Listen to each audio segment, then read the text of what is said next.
मौसमियाती तब्दीली क्या होती है?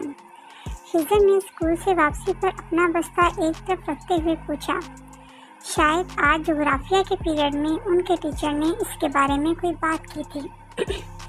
भाई, ये कौन सी मुश्किल बात है? मौसम में तब्दीली को मौसमियाती तब्दीली कहते हैं, उमर साहब ने मुस्कुराते हुए जवाब दिया। उमर साहब एक वफाकी महकमे सर्वे ऑफ पाकिस्तान में मुलाजिम थे और नौकरी के हवाले से अक्सर मुल्क के मुख्तलिफ मकामात का दौरा करते रहते थे। जहाँ तक मुमकिन होता था वो अपने बीवी बच्चों को भी इन दौरों पर साथ ले जाने की कोशिश करते थे ताकि वो लोग अपने मुल्क और इसमें बसने वालों के बारे में अच्छी तरह वाकिफ़ हो सकें। इनकी बीवी डॉक्टर शहनाज उमर एक माहिर ग़िज़ाइयत थी। खिज़र बड़ा बेटा था और मकामी स्कूल में हफ्तुम जमात का तालिब इल्म था। गुल उसकी छोटी बहन थी और इसी स्कूल में शशम की तालबा थी। दोनों मियाँ बीवी ने हमेशा कोशिश की थी कि इनके बच्चे माहौल और इसे दरपेश खतरात का पूरा इदराक रखते हों और इस हवाले से शजरकारी, बागबानी और इस नौइयत के दीगर इक़दामात के ज़रिए अपना किरदार अदा करने की कोशिश करते हों। तो क्या मौसम में तब्दीली कोई बुरी बात होती है? हिजर ने गुफ्तगू का सिलसिला जारी रखा। होती है, अगर मौसमियाती तब्दीली कुदरती अवामिल की वजह से ना हो और उसके किसी खित्ते और इसमें रहने वालों पर मुज़िर असरात मुरतब हों। उमर साहब ने अपने चेहरे पर संजीदगी तायरी करते हुए कहा। कुदरती अवामिल से क्या मुराद है? हिजर ने अगला सवाल किया। सर्दियों गर्मियों के मौसम भी तो आपस में तब्दील होते रहते हैं। इस तरह की तब्दीली कुदरती अमल है, लेकिन हम जिस मौसमियाती तब्दीली की बात करते हैं वो इंसानी सरगर्मियों के नतीजा में आती है। इसकी एक बड़ी मिसाल ये है कि दुनिया का दर्जा हरारत धीरे धीरे बढ़ता जा रहा है। इसे ग्लोबल वार्मिंग भी कहते हैं, जिससे मुराद ये है कि दुनिया बतदरीज गर्म होती चली जा रही है।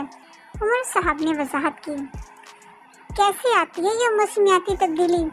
सवाल पूछने की अब गुल की बारी थी, जो बाप बेटे की गुफ्तगू बगौर सुन रही थी। ये एक तवील मौजू है और अहम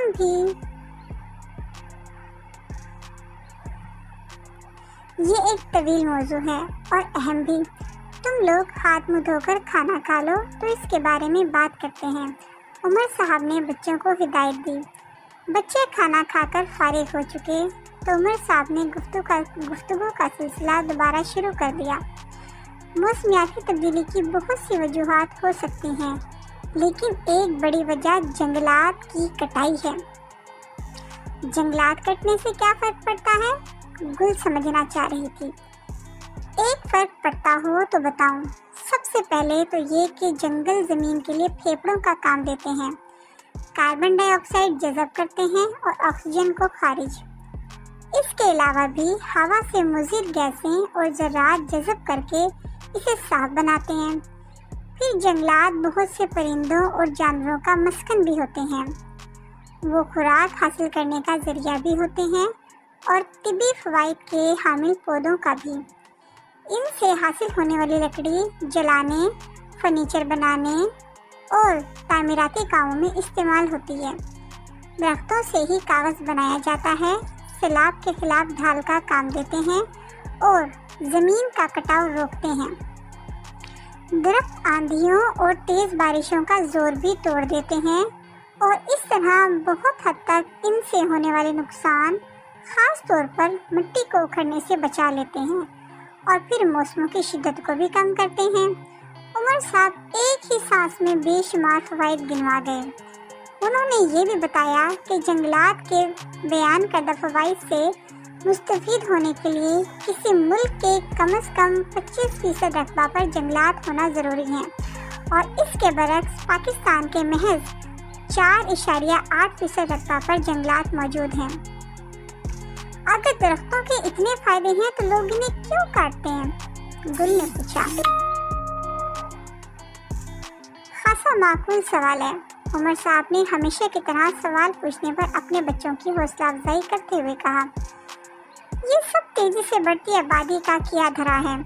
نئے گھر بنانے اور نئے شہر بسانے کے لیے لوگ جنگلات کاٹ دیتے ہیں، اور پھر زیادہ خوراک بھی درکار ہوتی ہے، اس لیے بھی جنگل صاف کر کے فصلیں اگائی جاتی ہیں۔ ان کی لکڑی کو بھی لوگ استعمال میں لاتے ہیں، بلکہ کمائی کا ذریعہ بناتے ہیں۔ ویسے بھی بہت سے خود غرض لوگ اپنے وقتی فائدے کے لیے دور کا نہیں سوچتے، خاص طور پر آنے والی نسلوں کا۔ درختوں کی غیر قانونی کٹائی تو ایک طرف، لوگ باقاعدہ اس کی چوری کرتے ہیں، اس پر بھی ظلم یہ کہ اپنی چوری چھپانے کے لیے بعض اوقات جنگل کو آگ بھی لگا دیتے ہیں۔ یہ تو بہت بری بات ہے، خضر نے تعصب سے سر ہلاتے ہوئے کہا۔ مجھے تو سب سے زیادہ افسوس اس بات کا ہے کہ درختوں کے کٹنے سے پرندے اور جانور اپنے مساکن سے محروم ہو جاتے ہیں۔ تو اور کیا، جانوروں اور پرندوں کی بہت سی اقسام تو اسی وجہ سے اب معدوم ہوتی چلی جا رہی ہیں۔ عمر صاحب نے اتفاق کیا۔ وہ ایک بھلا سا شعر بھی ہے نا پروین شاکر کا، اس حوالے سے ڈاکٹر شہناز نے نشاندہی کی۔ ہاں جی بچوں، پروین شاکر اردو کے ایک انتہائی نامور شاعرہ ہیں۔ انہوں نے کیا خوب کہا ہے، اس بار جو ایندھن کے لیے کٹ کے گرا ہے، چڑیوں کو بہت پیار تھا اس بوڑھے شجر سے۔ ہم درختوں کی کٹائی کس طرح روک سکتے ہیں؟ گل کی آواز میں تشویش نمایاں تھی۔ درخت اکثر کھانا پکانے اور گرمی حاصل کرنے کے لیے کاٹے جاتے ہیں۔ ایسی جگہوں پر ہمیں ان مقاصد کے لیے سستی گیس مہیا کی جانی چاہیے۔ عمر صاحب گل کی طرف متوجہ ہوئے۔ ویسے بھی ماحولیات کے حوالے سے ہمیں لوگوں میں شعور پیدا کرنا ہوگا، متعلقہ قوانین کا سختی سے اطلاق کرنا ہوگا۔ لوگوں کو شعور کیسے پیدا کیا جا سکتا ہے؟ گل نے اگلا سوال کیا۔ ویسے تو شعور پیدا کرنے کے لیے سوشل میڈیا سمیت تمام ذرائع ابلاغ کو استعمال کیا جا سکتا ہے، لیکن میری رائے میں اس کا بہترین ذریعہ ہمارے تعلیمی ادارے ہو سکتے ہیں۔ بدقسمتی سے ہمارے تعلیمی اداروں میں ماحولیات جیسے اہم موضوع کو نہ تو خاطر خواہ اہمیت دی جاتی ہے، نہ ہی اس حوالے سے شعور اجاگر کرنے کی کوشش کی جاتی ہے۔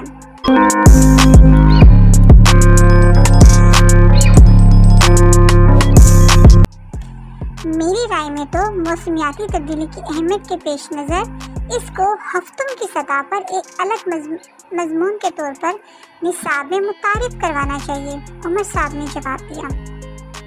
ہفتم جماعت ہی کیوں؟ خضر نے چونک کر سوال پوچھا۔ ہفتم جماعت اس لیے کہ عام طور پر اس عمر کے لگ بھگ بچہ نہ تو اتنا چھوٹا ہوتا ہے کہ ماحولیات اور اس سے جڑے معاملات اور اس کی اہمیت کو سمجھ نہ سکے، اور نہ ہی اتنا بڑا کہ اس کی عادات مستحکم ہو چکی ہوں اور بدلے نہ جا سکیں۔ اگر ہم اس عمر میں اپنی نسل کی تربیت کرنا شروع کریں تو چند ہی سالوں میں یہ بچے باشعور اور ذمہ دار شہری بن پائیں گے، عمر صاحب نے وضاحت کی۔ بچوں کے دماغ میں ابھی بھی بہت سے سوال بھی کلبلا رہے تھے، لیکن عمر صاحب کہنے لگے کہ موسمیاتی تبدیلی ایک بحث طلب اور طویل موضوع ہے، جس پر باقی بات اب اگلے روز ہوگی۔